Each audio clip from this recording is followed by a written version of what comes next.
आज शुणु सही सत्य विषय कहीं यह सही सत्य अटे जहाँ आपण पूरा जीवनर चित्र ही बदल देव। आपण क्या अबा कौन संपर्क को कौन स्वप्न को हृदय चाहिए किंतु केबे निजको पचारि कि से आपण को हृदय चाहिए अबा केवल व्यवहार कर सबकि लुटाई देछंती आ बदल कौन मिली धोखा उपेक्षा अबा से निरवता जहाँ आत्मा को मध्य चिरी दे थाए। एबे रुहंतु एबे आपण हृदय नुहे दिमाग शुणिबे। चाणक्य कहते कि जी भावना बंधा होता है से संसार प्रत्येक चाल रे फसी थाए आउ जी बुद्धि रे बंधा होता है से प्रत्येक चाल को काटी दे थाए। आपण को सब कष्टर मूल कौन जानते कि देखंतु आपण सेठारे मन लगे थांती जोठी दिमाग लगेबा आवश्यक। एबे टिके भावंतु आपण को कहीं हसी देखि थांती और कही थांती तुमे तो मोर निजर आउ जी आपण भांगी थांती तो से ही सर्वप्रथमे मुह फेराई चली जाई थांती कहीं से खेलुथिले आउ आपण तुलाउथिले से दिमाग रे चलुथिले आउ आपण हृदय रे बुड़ी गले। एबे समय आसी चाणक्यंकर सही नीति को जानिबा पई जहाँ आपण भीतर शिशु को नुहे बरम भीतर सम्राट को जागृत करदेव। चाणक्य कहते कि जी युद्ध रे भावना को स्थान दे थांती से बिना शस्त्र उठाई हारी जाती। एथिपाई जदि आपण चाहूचंती कि आपण को केही भांगी पारिबे नहीं तो मने रखंतु एबे कौन से संपर्क कौन से प्रतिज्ञा हृदय रो तुलाइबे नहीं दिमाग रे तुलाइबे। एही वीडियो रे आमे एक रहस्यमय नीति जानिबा जहा को जाने आपण संपर्क को परीक्षा करबा शिखि जिवे। धोकेबाज लोकंक हस पछर उद्देश्य को चिन्हि जिवे आउ सबुठारो जरूरी निज भांगुथिबा आत्मसम्मान को पुणी थरे मुकुट करी पिंधिबे कहीं ना यह चाणक्य नीति अटे। यह कौन सी गीत नुहे जहाँ सुआइब यह एक युद्ध घोषणा अटे जहाँ आपण को भीतर दोहलाई देव। एबे उठंतु और भावना रे बंचिबा शिखंतु। जदि आपण एही वीडियो को एठारे छाड़ी देबे तो काली की पुणी चक्र चलिबो पुणी कहीं आपण को व्यवहार करिवे आउ पुणी थरे आपण भांगिबे राति रे पुणी छात आड़ को चाहि रहिबे। किंतु जदि आज एही वीडियो को शेष पर्यंत देखिबे तो जो शिक्षा मिलिबो ताहा केवल चाणक्यंक नुहे आपणक जीवनर बड़ शक्ति होइजिवो। एबे खेल आरंभ होइछि आउ एही थर आपणक ठारु केही जितिबे नहीं कारण चाणक्यंक नीतिरु शिखिबे कि दिमाग रे खेलिबा किंतु हृदय सह नुहे। तेबे चलंतु जानिबा सेही चाणक्य नीति गुडी को ता पूर्वरु वीडियो को लाइक करने को जमारू भूलंतु नहीं। तेबे चलंतु जानिबा सेही नीति को। प्रथम चुप रुहंतु विजय हुंतु। चाणक्यंकर सबुठारु घातक नीति आपण भाबिथांती कि जदि मु चुप रहिबि तो लोक माने मते दुर्बल भाबिबे किंतु कौन आपण जानिछंती कि इतिहास रे सबुठारु शक्तिशाली निर्णय मौन रे निया जाइछि। कहा सामना रे जवाब न देबा प्रत्येक तर्क को डेइबा प्रत्येक अपमान रो तत्कालीन जवाब न देबा यह दुर्बलता नुहे बुद्धिमानी उच्च उड़ाण अटे। चाणक्य को गदीरु बाहर कर दिया होइतिला तांको अपमान करा जाइतिला राज्यरु भी बाहर कर दिया होइतिला किंतु से कौनसी प्रतिक्रिया दे नथिले कौनसी क्रोध देखाई नथिले कौनसी प्रतिशोध नै नथिले केवल एक मौन जहाँ पछरे एक महान योजना प्रस्तुत हेउतिला। आउ किछि वर्ष परे से पुणी फेरिथिले मगधर राजा को बदलाई। एबे भावंतु जदि सेदिन चाणक्य ओलटाई जवाब दे थांदे तो से भीड़र अंश हो जाई थांदे किंतु से भीतर जवाब प्रस्तुत करिले आउ समयर सुजोग देखि एमिति प्रहार कले कि शत्रु निजर अस्तित्व हरि बसिला। चुप रहिबा काहेकि शक्ति होइथाय। चाणक्य कहचंती कि मौनम सर्वार्थ साधनम अर्थात मौन ही सबु साधन मानकर राजा अटे। जेबे आपण चुप रहितांती लोक माने आपण को गभीरता को मापी पारंती नहीं। द्वितीय विरोधी भ्रमरे रहिथाय एहा भाबिकी आपण कौन भावुचंती। तृतीय आपण निज ऊर्जा को बर्बाद करंती नहीं आ प्रत्येक शब्द कहिबा पूर्वरु भाबिथांती। प्रत्येक जगार कहूतबा लोक शीघ्र हारी जाइथांती। दुनिया रे सबुठारु अधिक धोखा सेही लोकन को मिले थाए जे सबु जिनिस खोली करी कहि देइथांती जेपरि मते एहा पसंद अटे मु तांको घृणा करिथाए मोर स्वप्न एहा अटे। जेबे आपण प्रत्येक जिनिस प्रकाश कर देइथांती तो लोक माने आपनक स्वप्न को निज फायदा रे बदलाइया को लागि जांती। ଚାଣକ୍ୟଙ୍କ ନୀତି କହିଥାଏ କି ଯିଏ ନିଜ ଇଚ୍ଛା ଓ ଯୋଜନା ସମସ୍ତଙ୍କୁ କହିଦେଇଥାନ୍ତି ସେ କେବେ ସଫଳ ହୋଇପାରନ୍ତି ନାହିଁ। ଚୁପ୍ ରୁହନ୍ତୁ ସେତେବେଳେ ଯେବେ ସାମ୍ନା ବ୍ୟକ୍ତି ଚିତ୍କାର କରିଥାନ୍ତି, ଆପଣଙ୍କୁ ହୀନବୋଧ କରିଥାନ୍ତି, ଅପଶବ୍ଦ କହିଥାନ୍ତି, ତ ତାଙ୍କ ଉଦ୍ଦେଶ୍ୟ ହେଉଛି ଆପଣଙ୍କୁ ଆପଣଙ୍କ ସ୍ଥିତିରୁ ତଳକୁ ଖସାଇ ଦେବା। ସେ ଚାହିଁଥାନ୍ତି କି ଆପଣ ଚିତ୍କାର କରନ୍ତୁ, ତର୍କ କରନ୍ତୁ ଓ ନିଜ ଉର୍ଜା ହରାଇ ଦିଅନ୍ତୁ। ଆଉ ଯେବେ ଆପଣ ଚୁପ୍ ରହିଥାନ୍ତି ତ ସେତେବେଳେ ଆପଣ କେବଳ ତାଙ୍କ ଚାଲକୁ ଅସଫଳ କରିନଥାନ୍ତି, ବରଂ ଲୋକଙ୍କ ମନରେ ନିଜ ଗମ୍ଭୀରତା ବସାଇ ଦେଇଥାନ୍ତି। ଚାଣକ୍ୟ କହିଛନ୍ତି କି ବିବାଦରେ ଜିତୁଥିବା ଲୋକ ସେ ନୁହେଁ ଯିଏ ଜୋରରେ କହିଥାନ୍ତି, ବରଂ ସେ ହୋଇଥାନ୍ତି ଯିଏ ଚୁପ୍ ରହି ଉଚିତ ସମୟରେ ପ୍ରହାର କରିଥାନ୍ତି। ଚୁପ୍ ରୁହନ୍ତୁ ସେତେବେଳେ ଯେବେ ଆପଣଙ୍କ ସମୟ ଖରାପ ହୋଇଥାଏ, ଯେବେ କିଛି ଭାଙ୍ଗୁଥିବ, ପ୍ରତ୍ୟେକ କେହି ଆପଣଙ୍କୁ ଦୋଷ ଦେଉଥିବା ସମୟରେ ଚୁପ୍ ରହିବା ସବୁଠାରୁ ବଡ଼ ହତିଆର ହୋଇଥାଏ। କାହିଁକି ନା ସମୟ ସାଥିରେ ସତ୍ୟ ଆପେ ସାମ୍ନାକୁ ଆସିଥାଏ। ମିଛ କହୁଥିବା ଲୋକମାନେ ଆପେ ତଳକୁ ଖସିଯାଆନ୍ତି। ଆପଣଙ୍କ ମୌନ ଦିନେ ଲାଭା ହୋଇ ବାହାରିଥାଏ। ଏହା ହିଁ ଚାଣକ୍ୟଙ୍କର ମୂଳ ମନ୍ତ୍ର ଥିଲା। ଧୈର୍ଯ୍ୟ ଠାରୁ ବଡ଼ କୌଣସି ଅସ୍ତ୍ର ନାହିଁ ଓ ଚୁପ୍ ରହିବା ଠାରୁ ବଡ଼ ରଣନୀତି ନୁହେଁ। କେବେ କହିବା ଉଚିତ ଆଉ କେବେ ନୁହେଁ।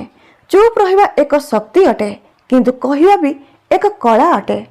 ଚାଣକ୍ୟ କହିଛନ୍ତି କି ସେତେବେଳେ କୁହନ୍ତୁ ଯେବେ ଆପଣଙ୍କ ଶବ୍ଦ ସ୍ଥିତିକୁ ବଦଳାଇବାର ଶକ୍ତି ରଖୁଥିବ, ନଚେତ୍ ମୌନ ହିଁ ଶ୍ରେୟସ୍କର ଅଟେ। ଏଥିପାଇଁ କୁହନ୍ତୁ ଯେବେ ଆପଣଙ୍କ ଶବ୍ଦରେ ନ୍ୟାୟ ହେବ। ଯେବେ ଚୁପ୍ ରହିବା ଅନ୍ୟକୁ ଆହୁରି ବଢ଼ାଇଥାଏ ତ ଯେବେ ସାମ୍ନା ବ୍ୟକ୍ତି ଆପଣଙ୍କ ଚୁପ୍ ରହିବାକୁ ଦୁର୍ବଳତା ଭାବିବାକୁ ଲାଗିଥାନ୍ତି ତ ସେତେବେଳେ କୁହନ୍ତୁ। କିନ୍ତୁ ସେତେ ପର୍ଯ୍ୟନ୍ତ ଶୁଣନ୍ତୁ, ଭାବନ୍ତୁ ଓ ଚୁପ୍ ରୁହନ୍ତୁ। ଏବେ ନିଜକୁ ପଚାରନ୍ତୁ, କ'ଣ ଆପଣଙ୍କ ଜୀବନରେ ସେହି କ୍ଷଣ ଆସିଛି ଯେବେ ଆପଣଙ୍କୁ ଲାଗିଛି କାଶ ସେତେବେଳେ ଚୁପ୍ ରହି ବୁଝିଥାନ୍ତି, ଯେବେ କହିବା ଉଚିତ ନୁହେଁ ବରଂ ଶୁଣିବା ଉଚିତ ହୋଇଥାନ୍ତା? ଯଦି ହଁ ତ ଏବେ ସମୟ ହୋଇଛି ମୌନକୁ ନିଜର ସବୁଠାରୁ ବଡ଼ ଶକ୍ତି କରିବା ପାଇଁ। ଦ୍ୱିତୀୟ, ଧୋକେବାଜ ଲୋକଙ୍କ ପରିଚୟ। ଯାହାକୁ ଆପଣ ନିଜର ଭାବୁଛନ୍ତି ସେ ଆପଣଙ୍କ ଭାଙ୍ଗିବାର ସହଜ ରାସ୍ତା ଜାଣିଥାନ୍ତି। ଏହା ଚାଣକ୍ୟଙ୍କର ସବୁଠାରୁ କଟୁ ଓ ସତ୍ୟ କଥା ମଧ୍ୟରୁ ଗୋଟିଏ। କାହିଁକି ନା ଧୋକା କେବେ ବାହାରୁ ଆସିନଥାଏ, ଧୋକା ସବୁବେଳେ ସେଠାରୁ ଆସିଥାଏ ଯେଉଁଠି ସବୁଠାରୁ ଅଧିକ ଭରସା ହୋଇଥାଏ। ଚାଣକ୍ୟ କହିଛନ୍ତି କି ଶତ୍ରୁଠାରୁ ବିପଦପୂର୍ଣ୍ଣ ସେ ମିତ୍ର ହୋଇଥାଏ ଯିଏ ସାମ୍ନାରେ ହସିଥାଏ ଓ ଭିତରୁ ଜଳିଥାଏ।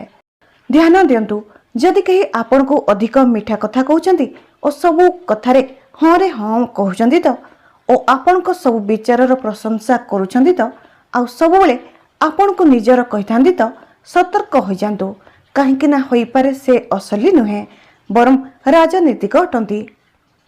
ଧୋକେବାଜ ଲୋକଙ୍କ ପ୍ରଥମ ପରିଚୟ ଏହା ହୋଇଥାଏ କି ସେ ଆପଣଙ୍କ ହୃଦୟରେ ବସିଥାଏ, କିନ୍ତୁ ଉଦ୍ଦେଶ୍ୟ ଆପଣଙ୍କ ପକେଟରେ ହୋଇଥାଏ। ଆପଣ ତାଙ୍କୁ ସମ୍ପର୍କରେ ଦେଖିଥାନ୍ତି, ସେ ଆପଣଙ୍କୁ ଏକ ସୁଯୋଗ ପରି ଦେଖିଥାନ୍ତି। ଆପଣ ତାଙ୍କ ପ୍ରତ୍ୟେକ କଥାରେ ଭରସା କରିଥାନ୍ତି ଆଉ ସେ ଆପଣଙ୍କ ପ୍ରତ୍ୟେକ କଥାକୁ ନୋଟିସ୍ କରୁଥାନ୍ତି। ଆପଣଙ୍କ ଦୁର୍ବଳତା, ଭୟ, ଆଶା ଆଦି ସବୁକିଛି। ଆଉ ଦିନେ ସୁଯୋଗ ଦେଖି ସେ ପ୍ରହାର କରିଥାନ୍ତି। ସେ ଚାହାନ୍ତି ନାହିଁ କି ଆପଣ ମଜବୁତ ହୁଅନ୍ତୁ, ବରଂ ଆପଣ ସବୁଠାରୁ ସରଳ ହୁଅନ୍ତୁ। ଥରେ ଜଣେ ଶିଷ୍ୟ ଚାଣକ୍ୟଙ୍କୁ ପଚାରିଲା, ଗୁରୁଦେବ, ଆମେ ସଚ୍ଚୋଟ ଓ ମିଥ୍ୟାବାଦୀ ବନ୍ଧୁଙ୍କ ଭିତରେ କେମିତି ଫରକ ଜାଣିବା? ଚାଣକ୍ୟ ଗମ୍ଭୀର ହୋଇ କହିଲେ, ଯେଉଁ ବ୍ୟକ୍ତି ତୁମ ଉପସ୍ଥିତିରେ ବି ତୁମ କଥା କହିଥାଏ ବା ତୁମ ସାମ୍ନାରେ ତୁମ ଖରାପ ଗୁଣ କହିଥାଏ ସେ ମିତ୍ର ହୋଇଥାଏ, ବାକି ସବୁ ସୁଯୋଗବାଦୀ ହୋଇଥାନ୍ତି। ଆଜି ଆପଣଙ୍କ ଆଖପାଖରେ କେତେ ଏମିତି ଲୋକ ଅଛନ୍ତି ଯିଏ ଆପଣଙ୍କ ପିଠି ପଛରେ ବି ଆପଣଙ୍କୁ ଠିକ୍ କହିଥାନ୍ତି। ଭାବନ୍ତୁ, ହୁଏତ ନାମ ଗଣିବା ସମୟରେ ଆଙ୍ଗୁଠି ବି କମ୍ ପଡ଼ିଯିବ। ଧୋକେବାଜ ଲୋକର ଦ୍ୱିତୀୟ ସଂକେତ ହେଉଛି ସେ ଆପଣଙ୍କ ଉନ୍ନତିରେ ଚୁପ୍ ହୋଇଯିବେ। ଆପଣ ଖୁସି ହୁଅନ୍ତି, ଠିକ୍ ଅଛି କହି ଆଗକୁ ବଢ଼ିଯାଆନ୍ତି। ଯେବେ ଆପଣ ତଳେ ପଡ଼ିଯିବେ ତ ସେ ଭିତରେ ଭିତରେ ଖୁସି ହେବେ। ସେ ବନ୍ଧୁ ହୋଇନଥାନ୍ତି, ସେ ଏକ ଏମିତି ଶିକାରୀ ହୋଇଥାନ୍ତି ଯିଏ ଜଙ୍ଗଲରେ ନୁହେଁ ଆପଣଙ୍କ ଘରେ ରହିଥାନ୍ତି। ଧୋକେବାଜ ଲୋକର ତୃତୀୟ ପରିଚୟ ହେଉଛି ସେ ଆପଣଙ୍କ ପ୍ରତ୍ୟେକ ରହସ୍ୟ ଜାଣିବାକୁ ଚାହିଁଥାନ୍ତି, କିନ୍ତୁ ନିଜର କିଛି କଥା ପ୍ରକାଶ କରିନଥାନ୍ତି। ସେ ବହୁତ ମିଠା କଥା କହିଥାନ୍ତି, କିନ୍ତୁ ଆପଣଙ୍କୁ ତାଙ୍କ ଚେହେରା ଅପେକ୍ଷା ତାଙ୍କ ଆଖି ଦେଖିବାକୁ ହେବ। କାହିଁକି ନା ଚେହେରା ମୁଖଟା ପିନ୍ଧିଦିଏ, କିନ୍ତୁ ଆଖି କେବେ ମିଛ କୁହେ ନାହିଁ। ଚାଣକ୍ୟ କହିଛନ୍ତି କି ସାପ ଓ ବିଶ୍ୱାସଘାତୀ ଭିତରେ ଏକ ବଡ଼ ଫରକ ଅଛି। ସାପ ଦଂଶନ କରିଥାଏ ଓ ଚାଲିଯାଏ, କିନ୍ତୁ ବିଶ୍ୱାସଘାତୀ ମିତ୍ର ଆପଣଙ୍କୁ ପ୍ରତିଦିନ ମାରିଥାଏ, ଧୀରେ ଧୀରେ କରି ଭିତରୁ ମାରିଥାଏ। ଏବେ ଭାବନ୍ତୁ, ଆପଣ ଆଜି କାହା ସାଥିରେ ଅଛନ୍ତି? ବନ୍ଧୁମାନଙ୍କ ସହ, ସମ୍ପର୍କୀୟମାନଙ୍କ ସହ, କି ପ୍ରେମ ନାମରେ କୌଣସି ଏମିତି ବିଷାକ୍ତ ସମ୍ପର୍କରେ ବାନ୍ଧି ହୋଇନାହାନ୍ତି ତ, ଯିଏ ପ୍ରତିଦିନ କାଟିଥାଏ ଆଉ ଆପଣ ହସିଥାନ୍ତି। ଏବେ ସେହି ସମୟ ଆସିଯାଇଛି ଯେବେ ଆପଣଙ୍କୁ ଆଖିରେ ନୁହେଁ, ଦିମାଗରେ ଦେଖିବା ଶିଖିବାକୁ ହେବ। ଏବେ ପ୍ରତ୍ୟେକ ଚେହେରାକୁ ପରଖନ୍ତୁ, ପ୍ରତ୍ୟେକ ହସକୁ ମାପନ୍ତୁ, ପ୍ରତ୍ୟେକ ନିଜର କହୁଥିବା ଲୋକଙ୍କ ଆଖିକୁ ଝାଙ୍କନ୍ତୁ। କାହିଁକି ନା ଯେବେ ପର୍ଯ୍ୟନ୍ତ ଆପଣ ଧୋକେବାଜ ଲୋକଙ୍କୁ ଚିହ୍ନିବେ ନାହିଁ, ସେତେ ପର୍ଯ୍ୟନ୍ତ ସେ ଆପଣଙ୍କର କ୍ଷତି କରି ଚାଲିଥିବେ। ଆଉ ଯେବେ ଆପଣ ତାଙ୍କୁ ଚିହ୍ନିଯିବେ ତ ସେହି ଚାଣକ୍ୟ ନୀତି ଲାଗୁ ହେବ। ଦୁଷ୍ଟକୁ କ୍ଷମା କରିବା ଅର୍ଥ ନିଜ ଉପରେ ଅତ୍ୟାଚାର କରିବା ସମାନ ହୋଇଥାଏ। ତ ଏବେ ସମୟ ଆସିଛି ପ୍ରଥମ ନିର୍ଣ୍ଣୟ ନେବା ପାଇଁ। ନିଜ ଜୀବନର ସେହି ଚେହେରାକୁ ମନେ ପକାନ୍ତୁ ଯିଏ ଆପଣଙ୍କୁ ସବୁଠାରୁ ଗଭୀର ଆଘାତ ଦେଇଛନ୍ତି। ଏବେ ନିର୍ଣ୍ଣୟ କରନ୍ତୁ କି କ'ଣ ଆପଣ ପୁଣି ଥରେ ହୃଦୟରୁ ଭାବିବେ କି ଆଜିଠାରୁ ଦିମାଗରେ ଚାଲିବା ଆରମ୍ଭ କରିବେ। ଏବେ ଆପଣ ସେହି ରାସ୍ତାରେ ଯାଇ ସାରିଛନ୍ତି ଯେଉଁଠାରୁ ଫେରିବା ହୋଇନଥାଏ। ଏବେ କଥା କେବଳ ଧୋକେବାଜକୁ ଚିହ୍ନିବାରେ ନୁହେଁ, ବରଂ ଏବେ ସମୟ ହୋଇଛି ଚେହେରା ପଢ଼ିବାର କଳା ଶିଖିବା ପାଇଁ। ସେହି କଳା ଯାହା ଚାଣକ୍ୟଙ୍କୁ ସମସ୍ତଙ୍କ ଠାରୁ ଅଲଗା କରୁଥିଲା। ସେହି ନଜର ଯାହା ବ୍ୟକ୍ତିର ଚେହେରାରେ ତାର ପୁରା ଭବିଷ୍ୟ ପଢ଼ି ନେଉଥିଲେ।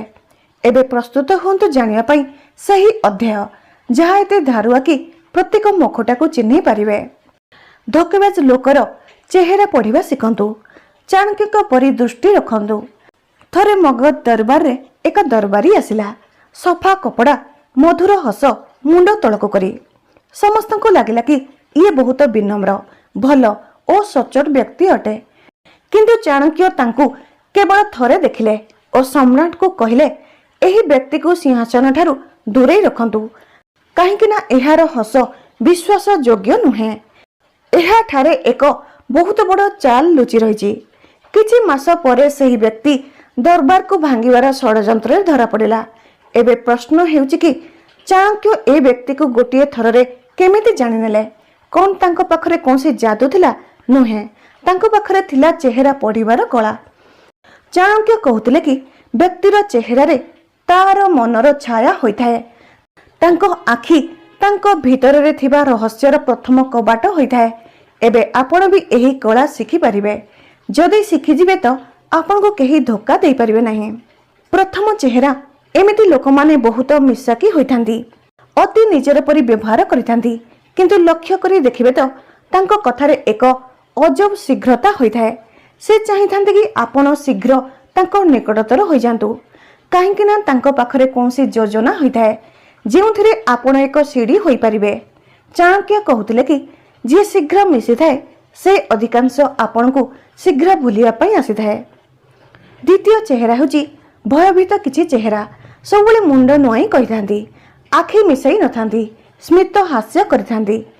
ଆପଣ ଭାବିଥାନ୍ତି କି କେତେ ସଚ୍ଚୋଟ ମଣିଷ, କିନ୍ତୁ ବାସ୍ତବରେ ସେ ନିଜ ଅପରାଧ ଓ ମିଛ ପାଇଁ ଡରିଥାନ୍ତି।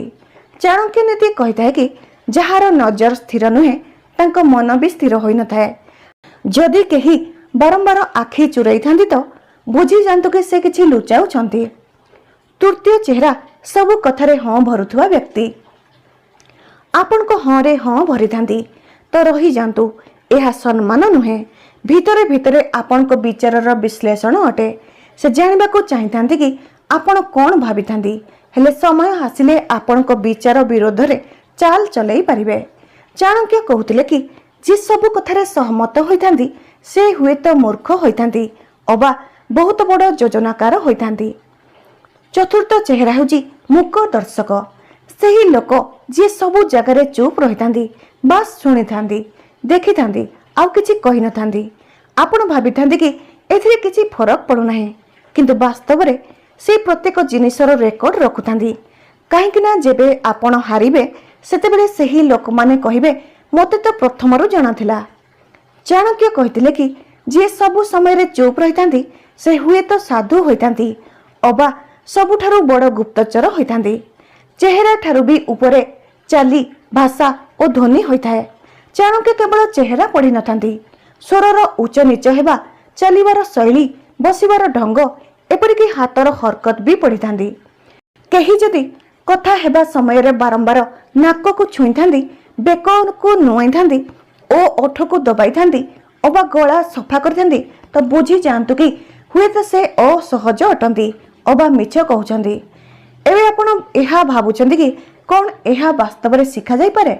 हाँ, एहा को शिखा जाई पारे। आउ एहा चाणक्य नीतिर कमाल अटे। एहा आपनक दिमाग को एते धार धार बने देब कि आपण मनीष नुहे बरं तांको उद्देश्य को पढ़िबा को लागि जिवे। एबे निजको पचारंतु कि केबे कहार आखि की झांकीचंती और भाबिचंती कि ये किछि लुचाउछंती, किंतु तथापि हृदय पई बाध्य होई भरोसा कर नै थांदी। एबे द्वितीय थर सही भूल करंतु नाही, काहेकि ना एबे आपनक पाखरे सही दृष्टि अछि जहा चाणक्य को महान करिथाए। शत्रु को बिना लड़ी हरांतु। कल्पना करंतु कि आपनक सामने जणे एमिति शत्रु अछि जे आपनक विरोध रे षडयंत्र रचि थांदी, आपनक मित्र को निज मित्र करथांदी, आपनक छवि को कलंकित करथांदी, आउ एबे अंतिम प्रहार करिवार प्रस्तुति रे अछि। एहा जानिबा परे आपण क्रोध रे थरी उठंदी। आपण भाबिथांती कि एबे आर नचत पार हेबो, एबे हुए तो मु नचत से रहिबो। किंतु सेतेबेले चाणक्यक बाणी कानरे गुंजी थाए, जे लड़ी थाए से हारी पारे, किंतु जे बिना लड़ी जीति थाए से ही असली विजेता होई थाए। यह शुणी आपण चकित होइजिबे कि बिना लड़ी किपरि जीता जाई पारे। तो सुनंतु, युद्धर सबुठारु विपदपूर्ण रणनीति ताहा होई थाए जेउथिरे शत्रु को जणा भी पड़े नाही कि से केबे ओ केमिति हारी गले। चाणक्य नीति कहिथाए कि निज क्रोध को तलवार बनांतु नाही, ताकु रणनीति बनांतु। निज अपमान को प्रतिशोध करंतु नाही, बरम ताकु सुजोग बनांतु। जो मनीष निज शक्ति को चिल्लाई नुहे बरम शांति रे बरसाई थाए, से कौनसी भी सेनापति ठारू बड़ योद्धा होइथांती। एबे चलंतु जानिबा चाणक्यकर सही तीनोटी रहस्य जेउथिरे आपण कौनसी भी शत्रु को बिना किछि कही बिना प्रहार करी पराजित करि परिबे। प्रथम रहस्य, शत्रुर भोक को बढ़ांतु किंतु भोजन केबे दियंतु नाही। जेबे कही व्यक्ति आपण को नीचा देखिया पई चेष्टा करिथांती, जेबे कही आपणक बर्बादीर योजना करिथांती, तो सर्वप्रथमे तांको विजयर स्वाद चखांतु। किछि किछि करी तांको एहा विश्वास दियंतु कि से सफल हेउछंती। तांको लागु कि आपण हारुछंती, आपण भांगुछंती, काहेकि ना एही से क्षण हेबो जेबे से अहंकार रे अंध होइजिबे। आ पुणी ठीक सही समय रे जेबे से निजे निजे को विजेता भाबे, आपण तांको से उच्चतार धक्का देई दियंतु, जेउठारु पड़िबा सीधा विनाश आड़कू नहीं जीवो।